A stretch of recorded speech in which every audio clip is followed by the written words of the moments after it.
Hello and welcome to SEO Daily. Today we bring to you updates from day 10 of hearings in the challenge to the abrogation of Article 370. On day 10, the bench heard arguments in support of the abrogation from the Attorney General and the Solicitor General of India, who are representing the Union and the Jammu and Kashmir governments.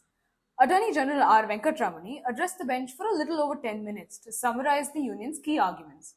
Most notably, he argued that he had reviewed all the 113 presidential proclamations related to Jammu and Kashmir, and that all of them indicated that there was no deviation from due process. Solicitor General Tushar Mehta took the court through a series of dates and historical documents to establish that Jammu and Kashmir never really had a special status and certainly did not retain any sovereignty.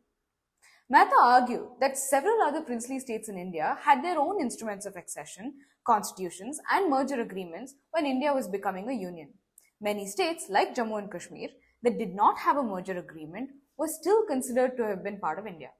He said that the petitioner's claim that Jammu and Kashmir was the only state with its own constitution was factually incorrect. He said that around 62 other states had their own constitutions at the time, and many others were in the process of creating one. Like these other states, Mehta insisted, Jammu and Kashmir's sovereignty was transferred to India completely. Maharaja Hari Singh signed the instrument of accession and ceded the state to India.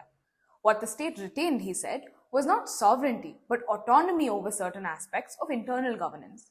This autonomy was not unique to Jammu and Kashmir, he said. All states, even today, have autonomy under List 2 or the state list. Therefore, Mehta suggested that Jammu and Kashmir was not special as claimed by the petitioners. Over 9 days of hearings, petitioners had argued that the Indian constitution must respect and work in harmony with the Jammu and Kashmir constitution. In an interesting twist to these arguments, Mehta suggested that the constitution of Jammu and Kashmir was just an act, a legislation for the internal governance of the state, which had already become an integral part of the Union of India. So naturally, the Jammu and Kashmir Constituent Assembly was no different from a legislative assembly. The bench stopped him there and sought further clarification on this line of argument. Mehta is expected to elaborate on it in the upcoming hearings. The Solicitor General will resume arguments for the Union on Monday, 28 August 2023. Thank you for watching SEO Daily. Stay tuned to SEO Observer for more updates on the Supreme Court. Certainly don't forget to visit our website for detailed reports of the key arguments made against and in support of removing Jammu and Kashmir's special status.